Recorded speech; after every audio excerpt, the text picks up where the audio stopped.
एक गांव में एक गरीब महिला मजदूरी का काम किया करती थी और वो रोज़ की तरह अपने घर वापस लौट आती और वो एकदम जो है गुमसुम थी और किसी से बात नहीं कर पा रही थी। और जब पति ने अपनी पत्नी को देखा तो वो देखकर वो देखते देखते रह जाता है। और दरअसल वो इस तरह से गुमसुम थी कि वो बहुत जो है यूँ कहिए कि काम भी किया करती थी, लेकिन जो उसके पास जाता था उसका हाथ पकड़ता था, तो हाथ पकड़ने के बाद कहता था कि तुम्हारी तबीयत तो ठीक है। लेकिन पत्नी कहती कि मैं बिल्कुल ठीक हूँ। जैसे ही पत्नी ने कहा मैं ठीक हूँ, उसका चेहरा जो है घुमाया और घूमते ही उसकी आंखों से आंसू गिरने लगते हैं, टपकने लगते हैं। पति ने जब पूछा आखिरकार क्या बात है, क्या परेशानी है, तुम एकदम अपना मुंह छुपा रही हो, चेहरा छिपा रही हो। तो पत्नी ने जो है इसका कोई जवाब दिया, बल्कि बहाने मारती चली गई। बहाने मारने के बाद अपने पति से को शांत करने की कोशिश जो है कहकर वो इधर उधर काम करने लगी। पूरी रात ऐसे ही गुजर जाती है। और लेकिन जब पत्नी यूँ कहिए कि करीब धीरे धीरे उसका जो रवैया था बदलता जा रहा था, वो अपने पति के साथ सोई हुई थी। आखिरकार दिन निकल जाता है और पति पूछता है कि कुछ तो बात है जो मुझसे आप छिपा रही हो, क्या बात है। पति के बार बार पूछने पे पत्नी ने बताने से वो संकोच कर रही थी और डर रही थी। उसे लग रहा था कि अगर हमने इस बात को अपने पति के सामने शायद शेयर किया तो वो हमें ऐसा ना हो कि तलाक दे दें, जो ज़िंदगी भर शायद उसको अकेला रहना पड़े। इसलिए अपनी पत्नी ने अपनी आप को शांत किया और कुछ ऐसा ही व्यवहार करने लगी जैसे क्या कुछ हुआ ही नहीं। जब पति चला जाता है काम पर, पत्नी आज जो है घर पर रहती है और आज मजदूरी करने के लिए नहीं जाती। जब पति वापस लौटता है, शाम को आता है, तो 24 घंटे के बाद पत्नी का मूड वैसे ही जैसे 24 घंटा पहले। आखिरकार पति ने जब पूछा कि तुम ऐसा क्यों रिएक्शन कर रही हो, ऐसा क्यों बर्ताव कर रही हो, तुम मुझसे बताना चाहती हो। फिर भी जब पति ने अपनी कसम दिलाई और दिलाने के बाद फिर पत्नी ने वो बातचीत करना शुरू कर देती है और पत्नी शायद देर तक अपने पति के सामने टिक न सकी, यानी वो टूट जाती है। और टूटने के बाद अपनी आप को बीती हुई बीती सुनाती है और सुनने के बाद पति भी रोने लगता है और पत्नी भी रोने लगती है। दरअसल रोने वाली बात यही थी कि साथ ही उस औरत के साथ गैंग रेप हुआ था। जो जिन लोगों ने किया था वो दरअसल दबंग प्रवृत्ति के लोग थे। उन्होंने कहा था कि उस महिला से ये बात अगर किसी को बताने की कोशिश की तो तुम्हारे पूरे परिवार को ख़त्म कर दिया जाएगा। इसलिए पत्नी डर जाती है और पति कहता है कि ठीक है, तुम बिल्कुल शांत रहो, भगवान पर भरोसा रखो, एक दिन देखना सब कुछ ठीक हो जाएगा। इस बात को 1 साल तक बीत चुके थे और जैसे ही 1 साल का समय बीत जाता है उसके बाद ये कहानी सोशल मीडिया पे, टीवी पे, न्यूज़ चैनल पे काफ़ी तेज़ से वायरल होना शुरू हो जाता है। और होने के बाद उस प्रदेश की ये कहानी सबसे ज़्यादा चर्चित कहानी में एक हो जाती है, जो कहानी अब बन जाती है क्योंकि पति ने जो काम किया वो वाकई में अपने आप में एक बहुत बड़ी खतरनाक था। जो गैंग रेप का बदला लिया और उस बदले की जो है सूचना ऐसा लगा जैसे कोई फिल्म की यूँ कहिए कि कहानी चल रही है। और आज इस हम कहानी के माध्यम से हम बताने की कोशिश कर रहे हैं कि आखिरकार उस महिला के साथ क्या हुआ था, उसके पति ने कैसे उन आरोपियों को बदला लिया था। और आज जो हम इस सच्ची घटना का जिक्र करने आपको सुनाने वाले हैं, दरअसल ये सच्ची घटना शुरू होती है मध्य प्रदेश का एक जो है मध्य प्रदेश का शुरू होती है। आखिरकार मध्य प्रदेश में कहाँ हुई, क्या कहानी है, आइए हम जानने की कोशिश करते हैं। नमस्कार, आदाब, सत श्री अकाल, भदोही प्लस में आप सबका स्वागत है।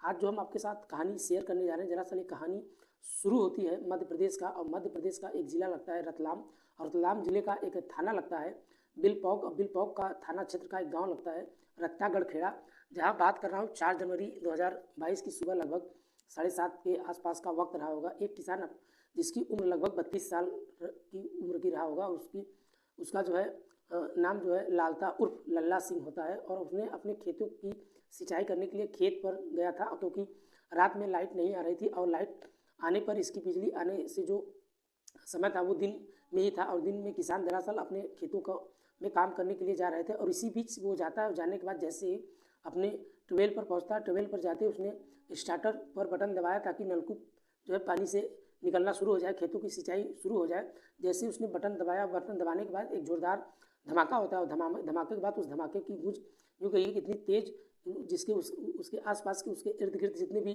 गांव थे उस गांव की ये आवाज़ पहुंच जाती है। और साथ ही केवल ना आवाज़ पहुंचती बल्कि आसपास के जो लोग थे उन लोगों को भी इस जो है धमाके के कुछ हवा में उड़ती हुई धूल दिखाई देती है। ऐसे में ये हवा उड़ते हुए जो है सामने वो देखकर लोग चौंक जाते हैं, और किसान जो आसपास के होते हैं वो तुरंत दौड़कर उस घटना स्थल पर पहुंच जाते हैं। जब वहां जाने के बाद जो है बहुत बार जो है आवाज़ लगाई गई, लेकिन लालता वहाँ पे नहीं दिखाई दिया। और नहीं, दरअसल जहाँ वो ट्यूबवेल का स्टार्टर रखा हुआ था, स्टार्टर के पास लगभग 4 फुट का ज़मीन का एक गड्ढा हो जाता है, और गड्ढा हो जाने के बाद लगभग 4 फुट गड्ढा होने के बाद साथ ही हवा में जितने भी आसपास के सामान थे वो सब कुछ दूरी पे बिखर चुके थे, फैल चुके थे। फिर भी किसान ने लालता को ढूंढने की कोशिश की, लेकिन उसके शरीर के कई टुकड़े, कई अंग, कई आसपास के खेतों में जाकर शरीर के अलग अलग हिस्सों में लगभग 60 फुट की दूरी पर सर कहीं हिस्सा तो कहीं हाथ का, इस तरीके से 40 फुट के हिस्से पे हाथ का एक जो है पड़ा हुआ था। साथ ही शरीर के पूरी तरीके से बिखरा हुआ था और धमकने के बाद केवल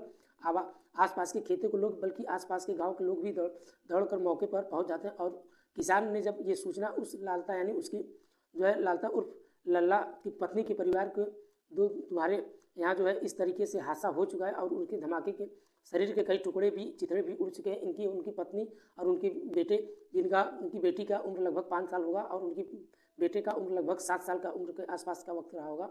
और एक बड़ा भाई होता है, एक छोटा भाई होता है, और राकेश और मुकेश वो भी मौके पे पहुंच जाते हैं। लेकिन लोगों का रो रो कर बुरा हाल हो जाता है। लोग सोचने पर मजबूर हो जाते हैं कि आखिरकार इतना बड़ा धमाका कैसे हुआ, क्या हुआ, कैसे हुआ। यहाँ तक जब पुलिस को सूचना दी जाती है तो पुलिस मौके पर पहुंच जाते हैं। एफएसएल टीम, डाक वाइट जैसे बड़े बड़े आला अधिकारी भी जो है धमाके की बात सुनने के बाद सभी के रोंगटे खड़े हो जाते हैं और लोग सोचने पे मजबूर हो। आखिरकार पुलिस वाले ने जब इस मामले की जब जांच पड़ताल शुरू हो जाती है तो लगभग 7:30 बजे सुबह ये धमाका होता है। दोपहर लगभग 1:01 या 2 का वक्त रहा होगा और उसके शरीर के टुकड़े को अलग अलग हिस्सों को इकट्ठा किया जाता है और पुलिस ने इस मामले की जाँच पड़ताल करना शुरू कर देती है। तब तक उसके शरीर को पोस्टमार्टम के लिए भिजवा दिया जाता है। लगभग ये बात लगभग 4 जनवरी 2022 की सुबह का वाक़या है। एसपी का जो है एसआईटी टीम का गठित किया जाता है। एसआईटी टीम का एक जो है बिल पैक थाना अध्यक्ष, बजाना थाना अध्यक्ष के अध्यक्ष, 4 सब इंस्पेक्टर और 4 हेड कांस्टेबल एक टीम बनाई जाती है और एसआईटी का गठन किया जाता है। एसआईटी गठन होने के बाद उन्होंने इस मामले की जांच पड़ताल करना शुरू कर देते हैं। साथ ही गांव के एक खबर फैला दी जाती है कि आसपास के जितने भी गांव हैं हम वहां पर खबर फैला देंगे और जो भी ये सटीक जानकारी देगा उसको 1 लाख रुपए का नगद पुरस्कार दिया जाएगा। एसपी साहब बोलकर दरअसल पुलिस को वहाँ मौके पर जो मिलता है वो जो है जिले के लेटिन एस्टिक जो डेकोनेट एक ऐसा पदार्थ होता है जो चीज़ों को, जिससे पहाड़ों को तोड़ने का काम होता है और विस्फोट के लिए ये जो है जिलेक्ट्रियन का इस्तेमाल किया गया था और जिसकी स्टिक होती है और ये डेंटोनेंट का इस्तेमाल किया जाता है। लेकिन इसके पहाड़ों को तोड़ने के लिए किया जाता है क्योंकि कुछ अंश उसके भाग में, स्टिक में जो उस जो है 12 में के पास मिल जाते हैं और डाक वाइट की टीम आती है, एसएफएल की टीम भी वहाँ पर पहुँच जाती है। पुलिस ने जब इस बात को पता करने की कोशिश की तो किसी की साजिश लग रही थी। आखिरकार कोई ऐसा क्यों करेगा। जब ये टीम बना दी जाती है तो यानी एक एसआईटी का गठन हो जाता है और एसआईटी की गठन होने के बाद गांव के लोगों को यह सूचना दी जाती है इस बात की अगर सूचना किसी ने अगर हो तो पुलिस की मदद करे ताकि पुलिस को दोस्त कहलाया जाए। इस तरीके से बात कर पुलिस ने तमाम तरह के दिलासे देकर, भरोसे देकर उस भीड़ को, पब्लिक को दे दिया और पुलिस की टीम गांव-गांव, घर-घर जाकर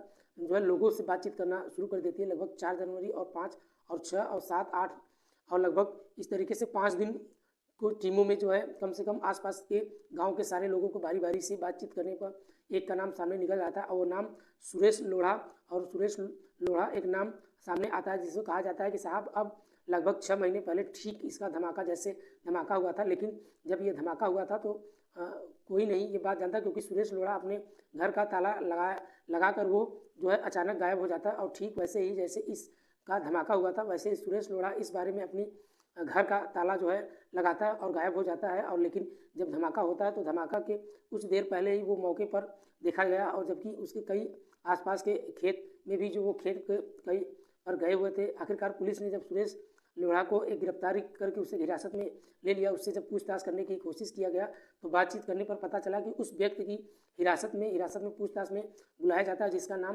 भंवरलाल पटदारी होता है और पूछा जाता है क्या 6 महीने पहले तुम्हारे ट्यूबवेल पर इसी तरीके से धमाका हुआ था।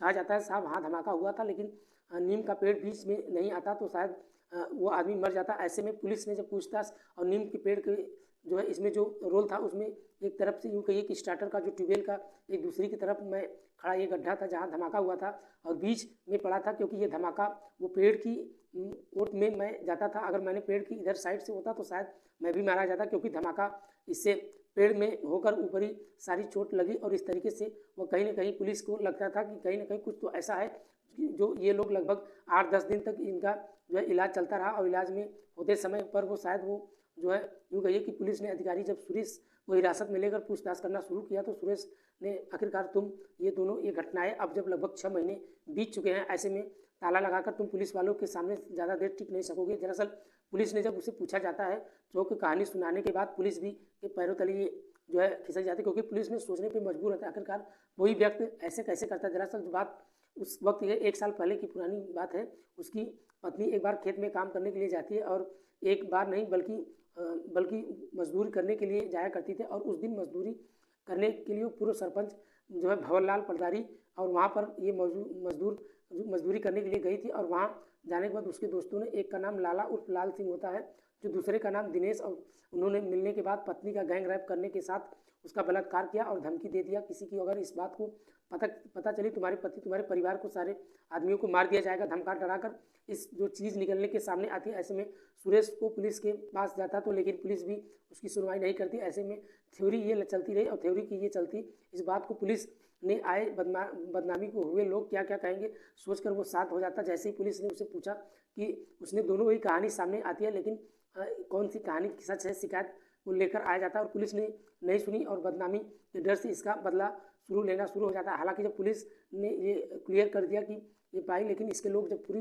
पुलिस को भी बुरी भला करना शुरू कर दिया तो ऐसे में उसकी बदनामी वाली बात आ जाती है। और कहीं ना कहीं अगर इससे के सामने एक दोस्त का सहारा लिया है तो जिसका नाम जो है बिद्रालाल होता है, बंदरीलाल कहते हैं कि मुझे कुछ सामान चाहिए, और सामान यानी जो यूँ कहिए कि जिलेटिन जैसे स्टीन और डेंटोनेट, दरअसल इन्होंने मिलाकर कुछ ऐसा प्रक्रिया जिन्होंने मिलने के बाद धमाका हो जाता है। और धमाका इस तरीके से होता है बहुत तेज़ी के साथ धमाका होने के बाद साथ ही लगभग 6 महीने पहले उसके पूर्व सरपंच जिसका नाम भंवरलाल पटदारी होता है, उन्होंने ट्यूबवेल पर लगाया था। और लगाने के बाद लेकिन उसके साथ ही एक दिक्कत ये थी कि एक तरफ ट्यूबवेल का स्टार्टर और दूसरी तरफ जो है गड्ढा हो जाता है, और उधर जिधर ये स्टार्टर लगा हुआ था उधर गड्ढा नहीं हो सकता, इसलिए जो है इसकी मजबूरी थी। साथ ही उसके पास डिलेट और जो ये रासायनिक द्रव्य थे उन्होंने मात्रा के साथ एक लिस्टिन में संख्या की कमी के कारण ये धमाका होना शुरू हो जाता है, लेकिन उतनी पावर नहीं होती। साथ ही धमाके के बाद असल में नीम का पेड़ जो बीच में हो चुका था, इसलिए वहाँ एक पूरी तरीके से भंवरलाल पर नहीं होता। भंवरलाल इस हादसे में तो बच जाता है, इसलिए लेकिन अपनी पहली और भंवरलाल का अपना हाथ आजमाना और दूसरी बार ये जो है बद्रीलाल ने कहा कि ये मुझे बार बार पर धमकाकर सामग्री चाहिए, और इससे पहले लाल उर्फ लाला सिंह के खेतों पे जाया करते थे और वहाँ इंतजार किया करते थे। मौके देखते ही उसके स्टार्टर और उसकी टी स्टील को पास धमाके विस्फोट सामान लगा देते थे। जैसे ही वो बटन दबाए वैसे ही इससे जो है चिथड़े उड़ जाते हैं। और इस घटने के बाद पुलिस ने मामले की जांच पड़ताल किया और सुरेश नाम के सामने आई पूरी कहानी के सामने आखिरकार पुलिस ने ये जैसे ही बात आती है पुलिस ने शिकायत गंभीरता से लिया। और हालांकि पुलिस ने भी ये बताना हत्या के पीछे आखिरकार दरअसल किसकी हाथ है, और क्योंकि पुलिस की पत्नी की तरह सुरेश की पत्नी की तरह के आधार पर FIR भी दर्ज कराया जाता है। जो मर चुके उनके खिलाफ भी FIR दर्ज हो चुका था। ऐसे में जिंदगी और उनके खिलाफ FIR दर्ज करें, लेकिन पुलिस ने जो बचे हुए सरपंच भंवरलाल पटदारी और साथ ही उसके साथियों को भी, दिनेश को गिरफ्तार कर लाला उर्फ लाल सिंह को भी, खैर वो भी मर चुके थे। ऐसे में पुलिस के साथ जो है सुरेश और उसके दोस्तों को उसके एक जो ये घटना थी ऐसे में उपलब्धियां कराया जाता है और साथ ही गिरफ्तार भी कर लिया जाता है। बाद में उन्हें जेल भी भेज दिया जाता है। उन्हें जेल भेजने के बाद ये कहानी सोशल मीडिया पे अलग अलग प्लेटफॉर्म पे बहुत तेज़ी से वायरल होना शुरू हो जाते हैं और सोचने पर ये लोग मजबूर हो जाते हैं कि गैंग रेप का एक बदला लेने के लिए पति ने जिस तरीके से ये बहादुरी का काम किया वाकई में अपने आप में एक तारीफ की बात है। क्योंकि कुछ लोग कहते थे कि वाकई में ये गलत है, लेकिन पुलिस के पास जाना चाहिए। आखिर पुलिस के पास जाने के बाद भी पुलिस मदद मांगनी चाहिए। हालांकि पुलिस ने मदद ना करती, लेकिन एक अलग बात थी क्योंकि जबकि उसके पास ये कदम उठाकर ये कानून का एक उल्लंघन था। लेकिन वैसे बहरहाल इससे जो है आरोपी को खैर नहीं, क्योंकि खुद नहीं सज़ा, बाकी आरोपियों को कोर्ट के माध्यम से सज़ा मिलेगी ज़रूर। ऐसे में इस तरीके से जो कानून का भरोसा हो तो बिल्कुल जो है उठ चुकने का सवाल हो जाता है। लेकिन उसकी पत्नी और उसके पति का अगर वक्त रहते अपने पति से बात अगर इसने बताई होती तो शायद ये लोग वाकई में साथ ही जो ये बार से उसके साथ ऐसी गंदी हरकतें कर रहे थे, कृत्य कर रहे थे, जाने के बाद आज ये जो है चला जाता है। ऐसे में दोस्तों इस पूरी घटना सुनाने का उद्देश्य किसी को परेशान नहीं करना था, बस आपके साथ शेयर करना था। ऐसे ही आप अपना सपोर्ट और प्यार बनाए रखिए। मिलते हैं नेक्स्ट वीडियो में। आज के लिए तब तक के लिए बाय बाय, गुड नाइट, जय हिंद दोस्तों।